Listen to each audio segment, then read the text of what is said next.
Halo teman-teman, dalam video kali ini saya akan memberikan penjelasan mengenai kingdom plantae atau tumbuhan. Nah, kingdom plantae ini adalah kingdom yang memiliki ciri.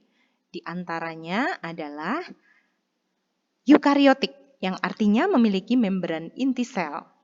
Lalu autotrof fotosintetik, yang berarti bisa melakukan fotosintesis. Tidak bisa bergerak berpindah tempat dan dinding selnya adalah selulosa.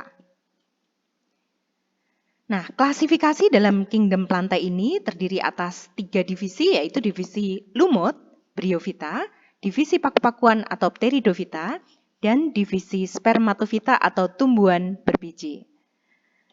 Divisi lumut atau bryophyta ini secara umum tentu saja memiliki ciri plantae, yaitu eukariotik, autotrof fotosintetik, dan non-motile atau tidak bergerak berpindah tempat. Namun ciri-ciri yang lain yang membedakan dengan divisi pteridophyta dan spermatophyta adalah lumut itu bersifat atracheophyta, tidak memiliki xilem dan floem. Dan dia merupakan peralihan dari talophyta ke cormophyta. Mengalami metagenesis atau pergiliran keturunan, jadi ada fase gametofit dan ada fase sporofit. Dalam hal ini lumut itu fase gametofitnya adalah fase yang dominan dengan panjang hidupnya itu lebih lama daripada saat dia menjadi fase sporofit. Dan fase sporofit itu hidupnya bergantung pada gametofitnya. Jadi tumbuhan lumut ini antara fase gametofit dan sporofit itu sebenarnya dalam satu tumbuhan. Tapi sporofitnya ada di atas, gametofitnya ada di bagian bawah. Nanti kita akan lihat gambarnya seperti apa. Fase gametofit itu memiliki jumlah kromosom yang haploid atau 1N, sedangkan fase sporofit itu memiliki kromosom dengan diploid atau 2N. Nah, lumut ini ada beberapa macam, yaitu yang pertama adalah lumut daun. Lumut daun ini lebih jelas bagian-bagian tubuhnya. Nah, seperti ini kalian bisa lihat di tembok-tembok ataupun di pohon-pohon ya. Lumutnya agak tinggi ya, meskipun hanya 1 cm atau 2 cm begitu, atau bahkan tidak mencapai 1 cm. Kemudian ada lumut hati. Nah, lumut hati ini seperti lembaran-lembaran. Lalu lumut tanduk, bentuknya seperti tanduk-tanduk seperti ini. Jadi ada 3 golongan, yaitu lumut daun, lumut hati, dan lumut tanduk. Nah, seperti yang sudah saya jelaskan tadi, bahwa lumut itu antara fase sporofit dengan gametofitnya itu berada dalam satu tanaman. Ini, yang bawah ini adalah fase gametofit. Gametofit itu berarti fase yang menghasilkan gamet. Sperma dan ovum dari tumbuhan lumut itu bisa dipertemukan dengan perantaraan air, sehingga ini disebut dengan hidrogami. Sementara hasil perkawinannya, setelah sperma bertemu dengan ovum, itu membentuk sigot, dan sigotnya itu langsung tumbuh di atasnya, membentuk fase sporofitnya. Jadi ini fase sporofit ini adalah fase yang langsung tumbuh di atas gametofitnya. Di bagian atas ini ada kotak spora atau sporangium, lalu tangkainya itu namanya sporangiofor. Nah, sedangkan di bagian bawah ini adalah gametofitnya, yang memiliki rizoid untuk menyerap air dan garam mineral. Stolon itu menghubungkan antara satu gametofit dengan gametofit lainnya. Nah, yang paling jelas adalah di bagian lumut daun, ya. Jadi kalau secara umum struktur lumut itu apabila kita perbesar, itu bagian-bagian tubuhnya seperti ini. Gametofit berada di bawah, lalu sporofitnya numpang di atas gametofitnya. Bagian sporangium itu kalau diperbesar, ini sporangium itu adalah kotak spora, tentunya di dalamnya adalah spora-spora. Jadi sporangium menghasilkan spora-spora. Sporangium itu masih 2N, masih diploid ya. Tetapi ketika dia menghasilkan spora, itu terjadi pembelahan secara meiosis. Meiosis maka hasilnya adalah spora, dan spora ini memiliki kromosom haploid. Yang mengatur keluarnya spora adalah gigi peristom dan cincin anulus. Nah, ini ya. Dan di situ ada tutupnya namanya operculum. Sekarang kita lanjut ke divisi pteridophyta. Nah, divisi pteridophyta atau paku-pakuan, ciri utamanya tentu saja karena dia plantae, eukariotik, autotrof fotosintetik, dan tidak bergerak berpindah tempat atau non-motile. Tapi kita lihat ciri yang kedua dan seterusnya, ini adalah ciri khususnya Pteridophyta yang membedakan dengan Bryophyta dan Spermatophyta. Pteridophyta itu Tracheophyta, memiliki xilem dan floem. Dia adalah Cormophyta berspora, artinya Cormophyta itu bisa dibedakan akar, batang, dan daunnya. Lalu memiliki menghasilkan spora, jadi Cormophyta berspora. Paku-pakuan mengalami metagenesis atau pergiliran keturunan, di mana fase sporofit dan fase gametofitnya itu tidak saling bergantung, tidak seperti lumut. Ya. Fase dominannya adalah fase sporofit, yaitu fase di mana dia menghasilkan spora.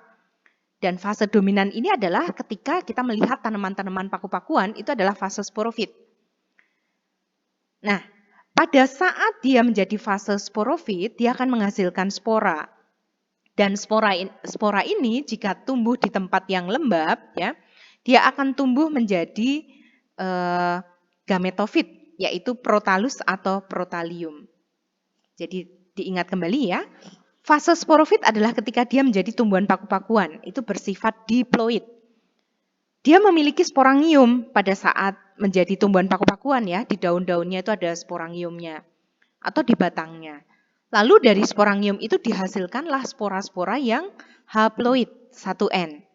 Nah, spora ini ketika dia terpencar ya, misalnya diterbangkan oleh angin ya, kemudian tumbuh di tempat yang lembab, itu akan menjadi protalus atau protalium yang merupakan fase gametofitnya dan berkromosom haploid.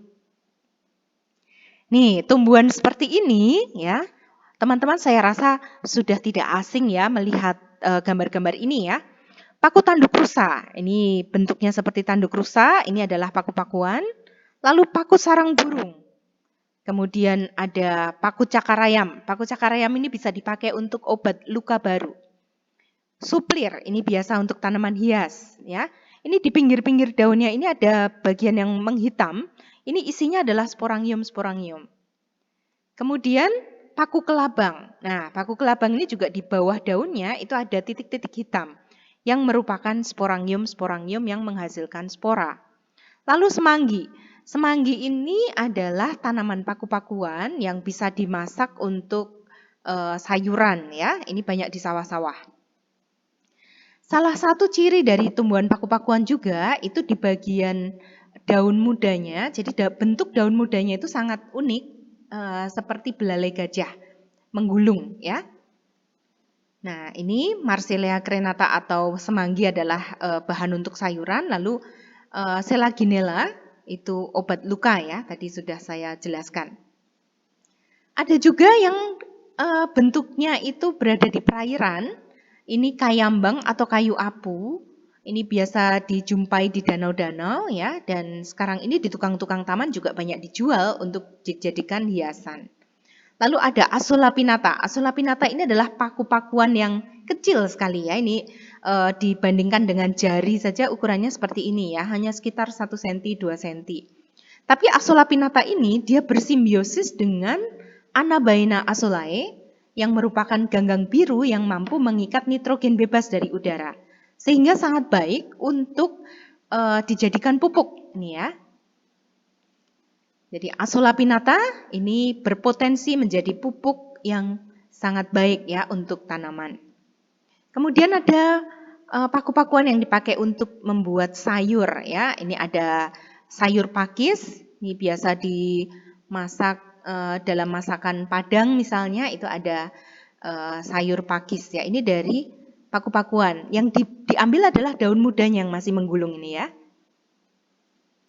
Nah, mengenai sporangium ya, sporangium itu ada di bawah-bawah daun ataupun di batang pada daun paku-pakuan.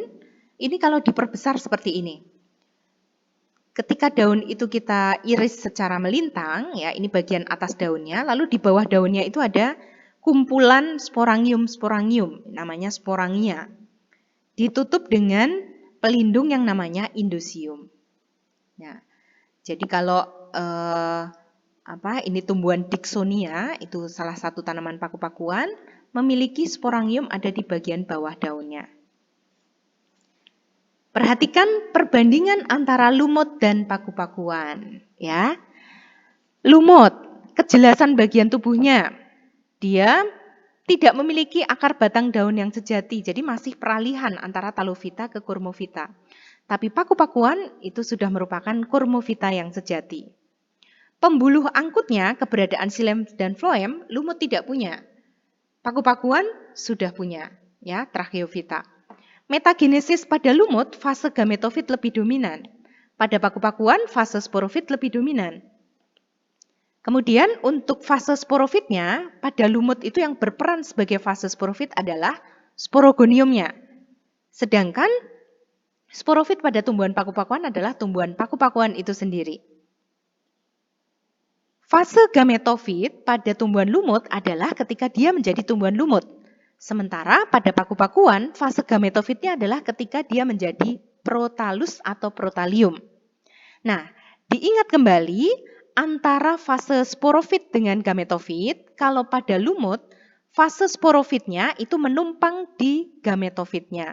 Sementara pada paku-pakuan, antara sporofit dan gametofit tidak saling bergantung. Pada tumbuhan lumut, sigot itu akan berkembang menjadi sporogonium yang melekat pada gametofitnya. Sementara pada paku-pakuan, sigot ini akan tumbuh menjadi tumbuhan paku-pakuan. Demikian mengenai kingdom plantae, khususnya di bagian lumut dan paku-pakuan. Untuk divisi spermatofita, tunggu video berikutnya. Terima kasih.